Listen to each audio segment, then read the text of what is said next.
Story 1. The Doll Collector. Mary was exhausted. News of the disappearance of children in the small town of St. Vincent was increasing, and her job as a local journalist seemed endless. There was an atmosphere of fear and mistrust that permeated every street, every corner. It was a quiet town where everyone knew each other, but now that tranquility was shattered by a series of unexplained disappearances. She was determined to uncover the truth. After weeks of investigations, talking to desperate parents and combing through old files, Mary began to notice a pattern. All the missing children had one thing in common. They had all last been seen near an old house on the outskirts of town. This house belonged to a reclusive man known only as Mr. Arnold, an eccentric doll collector. Mr. Arnold's house was a peculiar sight. An old building, surrounded by a well-kept garden, but there was something strange and unsettling in the air. The windows were adorned with heavy curtains, and the few times anyone saw the interior of the house, it was through small openings in the curtains, revealing only shadows of human figures that looked more like dolls. Mary decided it was time to confront Mr. Arnold. She knew it wouldn't be easy, but she believed he might be connected to the disappearances. One day, she approached the house, feeling her heart pound in her chest. She rang the doorbell and waited. The sound of the bells echoed inside the house, creating a sense of anxiety. Finally, the door opened, revealing Mr. Arnold. He was a tall, thin man with gray hair and piercing eyes that seemed to see through her. He wore an old suit and appeared polite, but there was something in his gaze that made Mary uncomfortable. "Good afternoon, miss. How can I help you?" he asked in a smooth, almost hypnotic voice. "Good afternoon, Mr. Arnold. My name is Mary. I'm a journalist investigating the recent disappearances of children in the town. I would like to ask you a few questions if you don't mind." Mr. Arnold maintained a calm expression, but his eyes gleamed with an unsettling curiosity. "Of course, come in. Let's talk in the living room." Mary entered the house, feeling a chill run down her spine. The interior was decorated with antiques and, as she suspected, dolls. There were hundreds of them, of all shapes and sizes, meticulously arranged on shelves and display cases. The dolls seemed to watch her every move, their glass eyes reflecting the light in an eerie manner. They sat in the living room, where a fireplace crackled softly, providing a cozy warmth. Mr. Arnold offered her tea, which she accepted, though hesitantly. "So, Miss Mary, how can I be of assistance in your investigation?" he asked, serving the tea with precise movements. "Well, Mr. Arnold, some witnesses saw the missing children near your house. I'm just trying to understand if there has been any suspicious activity recently." Mary replied, trying to keep her voice steady. Mr. Arnold smiled, but there was something disturbing about that smile. "I understand your concern. I can assure you I know nothing about the disappearances. My dolls are my only company here, but you're welcome to look around if it helps." Mary accepted the offer and began to explore the house. Each room was filled with dolls, organized almost obsessively. Some dolls were old and valuable, while others were simple and common. However, they all had one thing in common. Their eyes seemed to follow her wherever she went. She noticed a locked door at the end of the hallway and felt a chill. "What's behind that door?" she asked, trying to sound casual. Mr. Arnold hesitated for a moment before answering. "That is my special collection room. Unfortunately, I don't allow visitors there. It's a very personal place for me." The answer only increased Mary's curiosity. She knew she needed to see what was in that room, but she also knew that pressing Mr. Arnold could be dangerous. She decided to leave for now, but intended to return at night. That night, Mary waited until the town was silent. She dressed in dark clothes and took a small flashlight. She approached Mr. Arnold's house stealthily and with a hairpin managed to unlock a back window. She entered the house, moving carefully to avoid making noise. The house was even scarier at night. The dolls seemed even more alive, their shadows dancing on the walls in the flashlight's beam. Mary headed to the hallway where the locked door was. She used her skills to open the door and entered. What she saw made her choke. The room was full of dolls, but these were different. They were almost too realistic. She approached one of the dolls and felt a chill as she realized the hair seemed real. She touched the doll's face and discovered, horrified, that it was human skin. The dolls were made from parts of the missing children. Mary was about to run when she heard footsteps behind her. She turned and saw Mr. Arnold standing in the doorway, holding a scalpel. "I knew you would come back," he said, his voice cold and emotionless. "You are too curious, Mary, and now you will be part of my collection." He moved quickly. Mary was ready. She fought him off, using all her strength to defend herself. She managed to knock the scalpel out of his hand and pushed Mr. Arnold away. She ran through the house, her heart pounding, trying to find an exit. Mr. Arnold followed her, but she managed to reach the window she had entered through. She jumped out, landing in the garden. Without looking back, she ran as fast as she could until she was safe at the local police station. Told everything to the police chief, who was initially skeptical, but seeing Mary's state and hearing her story, decided to investigate. The police raided Mr. Arnold's house the next morning. What they found confirmed Mary's worst fears. The secret room was full of horrifying evidence. Mr. Arnold was arrested, and the story shocked the town. Mary, traumatized but determined, wrote a series of articles about the events, warning about the dangers that could be hidden in seemingly harmless places. She became a local hero, but the horrors she saw that night never left her. Following months were difficult for Mary.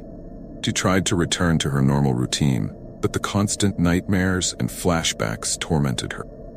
The image of the dolls made from the parts of the missing children was etched in her mind. She sought help from a therapist, but knew it would take time to fully heal. The town of St. Vincent was also not the same after the revelation of Mr. Arnold's crimes. Families of the missing children had to face indescribable pain, and the community came together in support of them. Monuments were erected in honor of the victims, and Mr. Arnold's house was demolished in hopes of erasing the dark memories associated with it. Mary continued her work as a journalist, but now with a new mission: to use her platform, warn and protect others from similar dangers. She became an advocate for children's rights and worked tirelessly to expose abuse and neglect throughout the country.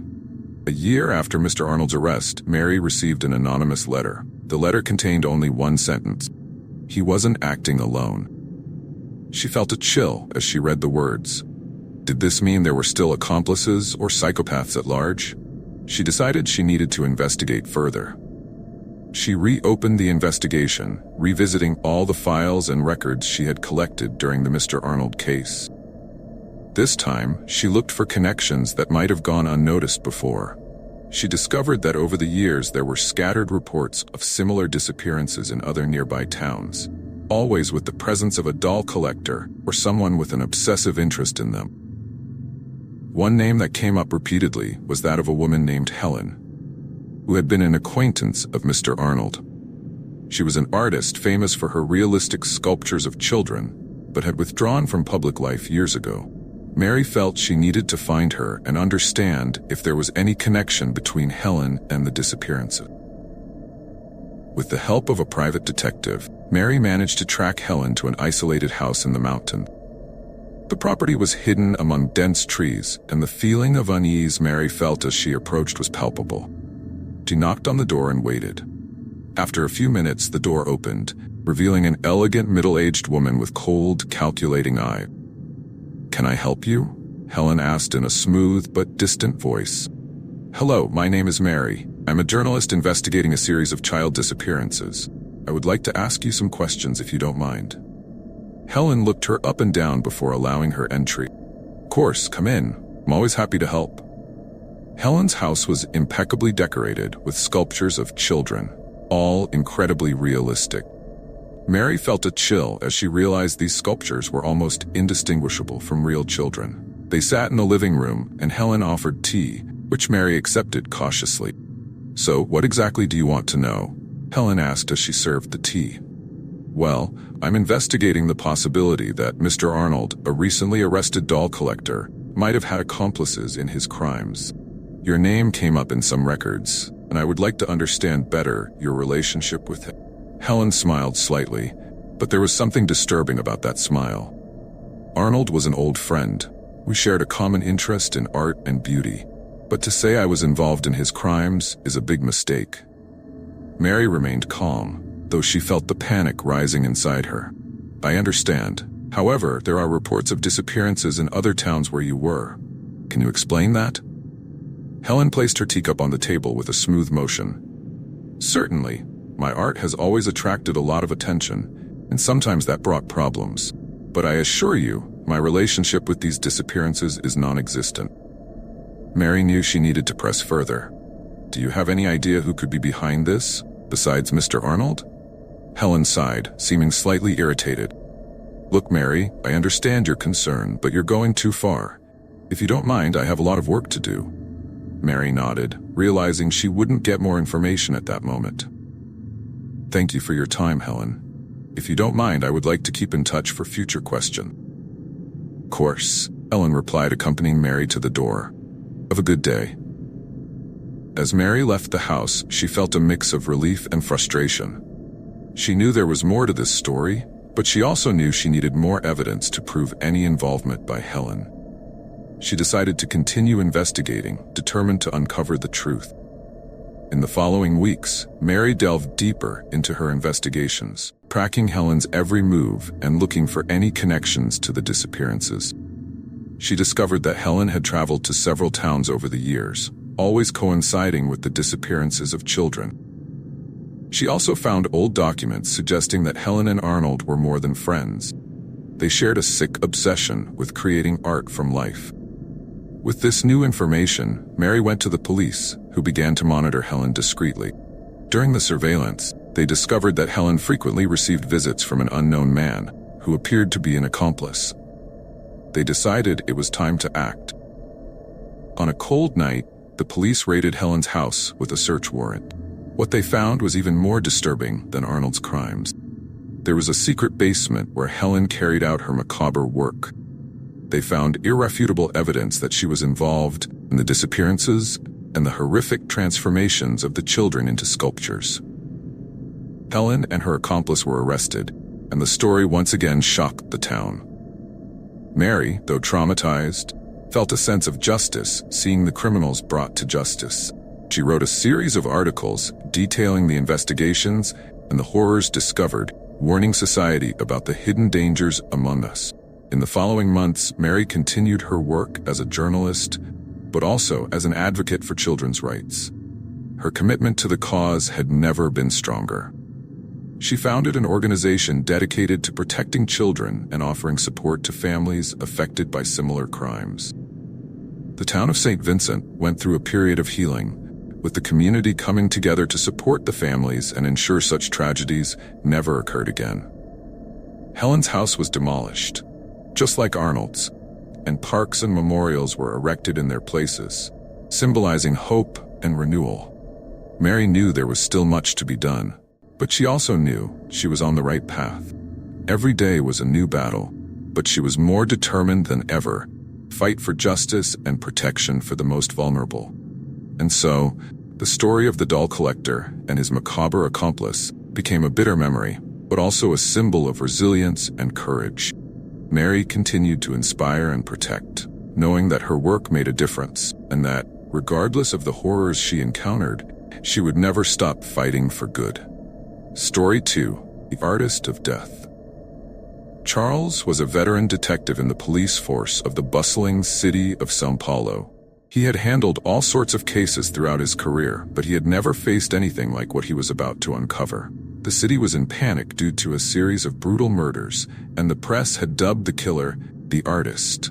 The victims were found in macabre scenes, each crime scene more elaborate than the last. The bodies were arranged to form grotesque works of art, with disturbing details that revealed a deep knowledge of anatomy and a sickening creativity. Each artwork left by the artist seemed like a challenge to the police, daring them to catch him.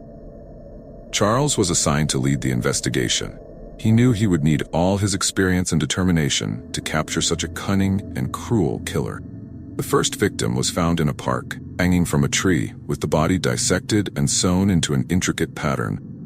Beside the body was a note written in elegant letters: "True art is immortal." Charles began the analysis with his team, composed of experienced detectives and forensic experts. He knew every detail mattered, and that the artist was likely closely following the investigation. "We need to get into this psychopath's mind," Charles said, looking at the note.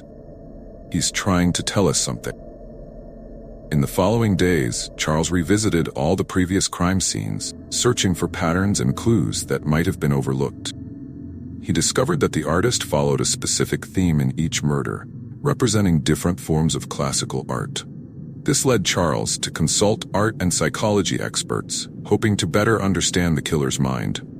"He's a narcissist," said Dr. Helen, a renowned forensic psychologist. "Someone who believes his actions are justified by a greater purpose. He sees what he does as art, and we are his critics." "So how do we catch someone who's always one step ahead?" asked Charles. "We need to predict his next move," Helen replied. "He's following a pattern. If we can identify the next type of art he'll use, maybe we can find him before he kills again." The team began analyzing classical artworks that had not yet been represented by the artist. Charles believed the next target would be a representation of The Creation of Adam, famous work by Michelangelo. Based on this theory, they began monitoring locations that could be used as a setting for the next macabre artwork. A week later, a new victim was found. This time, the body was arranged in an abandoned church, representing a horrific recreation of The Creation of Adam. Charles arrived at the scene and felt a wave of frustration and despair. The artist had managed to escape again, leaving only another note. "You are getting closer. You still do not understand my true masterpiece." Charles knew time was running out. Artist was increasing the frequency of the murders and seemed to be enjoying the cat-and-mouse game. The pressure was mounting, and Charles felt the responsibility to capture the killer before more lives were lost. Based on the evidence and observed patterns, Charles and his team began investigating all possible suspects. Among them was an art professor named Victor, known for his eccentricity and for being extremely critical of modern work. Victor had a history of obsessive behavior and had been seen near several crime scenes. Charles decided to interrogate Victor. Professor was calm and cooperative, but there was something in his behavior that made Charles suspicious. "What do you think of these artworks the killer is leaving behind?" Charles asked. Victor smiled slightly, but his eyes shone with an unsettling intensity. "It is a grotesque perversion of true art. Whoever is doing this does not understand the beauty and purity of true artistic creation." Charles noted every word, but he knew he needed more evidence to link Victor to the crimes. He began investigating Victor's background more deeply, looking for any connection to the victims or the crime location. He discovered that Victor had given lectures in all the cities where the crimes occurred, always near the dates of the murders. With this new information, Charles obtained a search warrant for Victor's house. The search revealed a secret studio in the basement, full of sketches and detailed notes about each murder. They also found personal items from the victims, confirming that Victor was the artist. Victor was arrested but remained calm and confident, even in custody. "You do not understand my art," he told Charles. "But that's okay. My true masterpiece is yet to come." Charles knew Victor was planning something big and needed to find out what it was before it was too late. With the help of Dr. Helen, they began analyzing Victor's notes, trying to uncover the artist's final plan. They discovered that Victor was obsessed with the idea of creating a living artwork, perfectly preserved human body, modified to represent the ideal form of beauty. He had planned to kidnap a new victim and perform a series of surgical procedures to transform the person into his final masterpiece. With this information, Charles and his team began monitoring all possible targets of Victor. They knew he needed a safe and isolated place to carry out his plans, but they focused on abandoned properties and remote locations. After days of intense search, they finally found Victor in an isolated cabin in the forest, preparing to carry out his final act. Police surrounded the area and raided the cabin, finding Victor in the midst of his preparations. The victim was tied up and sedated, still alive. Victor was arrested again, this time with no chance of escape. The victim was rescued and taken to the hospital, where they received treatment and psychological support. The city could finally breathe a sigh of relief, knowing that the artist of death was behind bars. In the following days, Charles reflected on the case.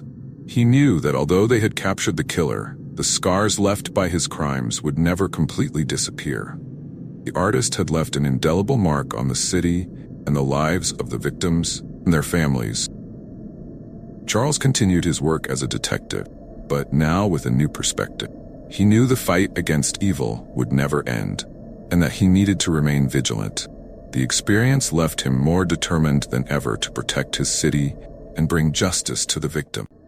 The story of the Artist of Death became an urban legend, a grim reminder that evil can hide where it is least expected. But it also served as a testament to the courage and perseverance of those who fight against evil, even in the most desperate circumstances. Charles was promoted to police chief, but never forgot the lessons learned during the artist case. He continued to work tirelessly to keep the city safe, always remembering that behind every crime, there is a victim who deserves justice. The city, for its part, tried to move on. Memorials were erected in honor of the victims, and psychological support programs were established to help families cope with their loss. The community united in solidarity, determined to overcome the tragedy, protect each other. Victor, the artist, was sentenced to life in prison without the possibility of parole. Although his true masterpiece was never completed, he remained a figure of morbid fascination for some. Psychologists and criminologists studied his case, trying to understand the mind of a killer as creative as he was cruel. Charles was approached several times to write a book about the case, but always refused. For him, the important thing was not to relive the horrors, but to focus on preventing future tragedy. He continued to work closely with Dr. Helen, developing psychological profiles of criminals to help identify signs of disturbing behavior before it was too late. Life in the city of São Paulo gradually returned to normal, but the memory of the Artist of Death's crimes never completely faded. People became more vigilant, more aware that evil could hide behind any facade. And as long as there were people like Charles, willing to face the unknown and fight for justice, the city knew it could continue to live with a bit more security. Story 3.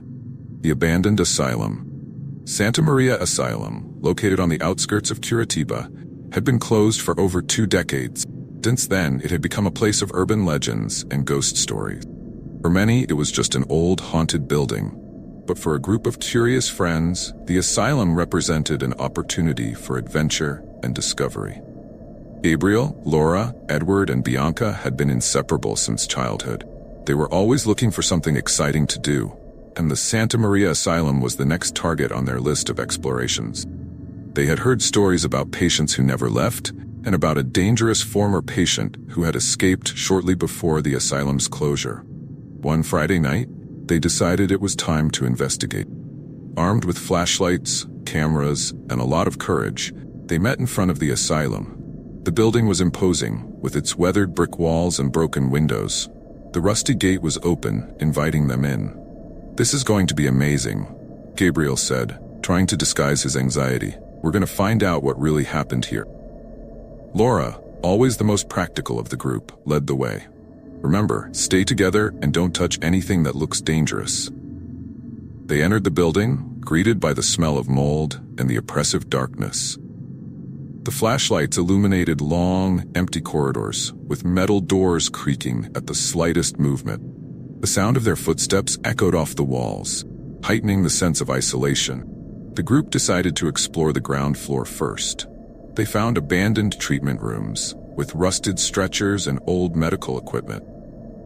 The walls were covered in graffiti and vandalism marks, but there was something else.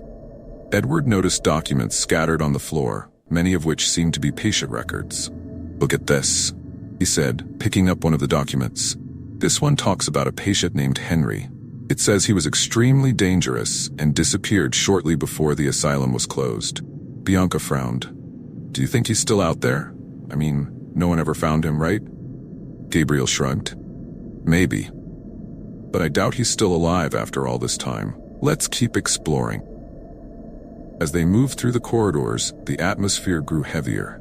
Strange sounds echoed through the building, and the feeling of being watched intensified. They climbed to the second floor, where they found more treatment rooms and dormitories. It was easy to imagine what the place had been like when it was still in operation, full of patients and nurses. In one of the dormitories, they found a series of children's drawings on the walls. Laura approached to examine them more closely. "These drawings are eerily detailed," she said. "It looks like they were made by someone who was here for a long time." Edward found more documents, this time mentioning experiments conducted on some patients. It looks like they were trying experimental treatments here. This could explain why some patients never left. Bianca began to feel uncomfortable. "I don't like this. Let's find something useful and get out of here." They decided to climb to the 3rd floor, where they hoped to find the administrator's offices. The stairs creaked under their feet, and the feeling of unease increased. They reached a corridor with locked doors and realized that security on that floor was stricter. "These must be the main offices," Gabriel said. "Let's see if we can get in." After a few attempts, they managed to break into one of the doors. The office was dusty but intact. They found files, reports, and an old diary that seemed to belong to the asylum's director. Laura began to read aloud. The director was worried about the methods being used here. He mentions that some patients were subjected to experimental procedures without consent. It seems there was one patient in particular that they considered a threat, but it doesn't say the name. While Laura read, Edward found an old key in one of the drawers. "This key must open something important. Let's see if we can find out what it is." They continued to explore the 3rd floor until they found a heavy metal door. Key fit perfectly. They opened the door and discovered a staircase leading to the basement. The atmosphere grew even tenser, but curiosity drove them on. They descended the stairs, which seemed never to end, until they reached an underground corridor. The walls were concrete, cold and damp, and there was a faint smell of something rotten in the air. The flashlights revealed heavy metal doors, like cells, and the sense of dread grew. "This must be where they kept the most dangerous patients," Bianca whispered, looking around nervously. They explored the cells, finding evidence that some had been occupied for a long time. In one of the cells, they found more drawings on the walls, similar to those they had seen in the dormitory. Edward began to tremble. "These drawings? They tell a story. It looks like someone was planning an escape." Laura found a reinforced metal door at the end of the corridor. "I think this is where they kept the most dangerous patient. Maybe Henry?" They used the key to open the door, which creaked open with an eerie sound. The cell was larger and more equipped than the others, chains and restraint belt. However, what really caught their attention was a stack of diaries in a corner. Gabriel picked up one of the diaries and began to leaf through it. "This is disturbing." Henry wrote about his experiences here. He mentions that the doctors were trying to cure him of his inherent violence. The treatments only made him angrier. Laura continued reading one of the diaries. It seems Henry developed a deep hatred for everyone here. He writes about plans for revenge and how he intended to escape. He says the treatments made him see things he couldn't understand but knew were real. As they explored the cell, they heard the sound of footsteps echoing down the corridor. Everyone froze, feeling the terror take hold. "Someone's here," Bianca whispered. Flashlights began to flicker, and the darkness seemed to close in around them. Edward held Bianca's hand, trying to stay calm. "Let's get out of here. Now." They began to move quickly through the corridor, but the footsteps seemed to get closer. When they reached the base of the stairs, Gabriel's flashlight went out completely. "Damn, we need light," he said, trying to turn the flashlight back on. Finally, they managed to climb the stairs, the sound of footsteps still echoing behind them.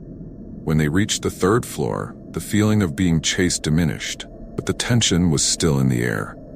"That was too close," Laura said, panting. "We need to get out of here, or something worse happened." However, as they returned to the 2nd floor, they realized that one of the previously locked doors was now open. Gabriel looked at his friends, trying to decide what to do. "Should we see what's in there?" Bianca shook her head. "I don't know. Maybe we should just leave." But curiosity won out, and they decided to investigate. They entered the room and found an old operating room with rusty medical equipment and surgical tables. In the center of the room was a containment chair with worn leather straps and dried bloodstains. Laura found an old recorder in one of the cabinet. "Maybe this has some answers," she said, turning on the device. The tape began to play. and a male voice echoed through the room. "This is Dr. Alencar, director of Santa Maria Asylum. Today is the 10th treatment of patient Henry. The results are troubling. Henry seems increasingly unstable and violent. He mentions visions and voices we can't explain. We fear the treatments are exacerbating his condition." The recording continued, detailing the experiments conducted on Henry and the desperate attempts to control him. Friends were silent, listening to every word with growing horror. Finally, the recording ended with a final statement. "I fear Henry is a threat not only to other patients, but to all of us. If he escapes, I don't know what could happen." The group remained silent, processing the information. Edward broke the silence. "So Henry was dangerous because of the treatments. They created a monster here." Bianca nodded, her eyes wide. "We need to get out of here. We don't know if he's still out there." They began to move toward the exit. The feeling of being watched persisted. As they passed through the second-floor corridor, Gabriel stopped suddenly. "Did you hear that?" Everyone stopped, trying to listen. The sound of heavy breathing and slow footsteps approached. Gabriel signaled for everyone to run. They descended the stairs quickly, trying to reach the exit before it was too late. When they reached the first floor, front door was in sight. Hope filled their hearts, but the sound of footsteps was getting closer. Edward looked back and saw a shadow moving quickly in the darkness. "Come on, hurry," he shouted, pushing his friends forward. Finally, they managed to get out the front door and ran to the rusty gate. When they reached it, they stopped to catch their breath, but they knew they were not entirely safe. "We need to tell someone about this," Gabriel said, panting. "People need to know what happened here." The next day, they went to the police and told them everything they had discovered. Initially, the officers were skeptical, but when they saw the documents and heard the recording, they decided to investigate. A police team was sent to the asylum to search for Henry and verify the evidence. They found the building exactly as the friends had described, with all the disturbing details. However, Henry was not found. The town went on alert, and the story of Santa Maria Asylum spread quickly. People were scared and curious, but the mystery of Henry remained. He had disappeared without a trace, and no one knew if he was still alive or would become a threat again. Gabriel, Laura, Edward, and Bianca became local heroes, but the trauma of that night never left them. They continued to investigate and document stories of abandoned places, but always with a new sense of caution and respect for the dangers they might encounter. The story of Santa Maria Asylum became an urban legend, a grim reminder of the horrors that can be hidden in forgotten and abandoned places. The town was never the same, and the memory of Henry haunted everyone who knew the story. Charles, a detective who had solved the Artist of Death case, was called in to help with the investigation.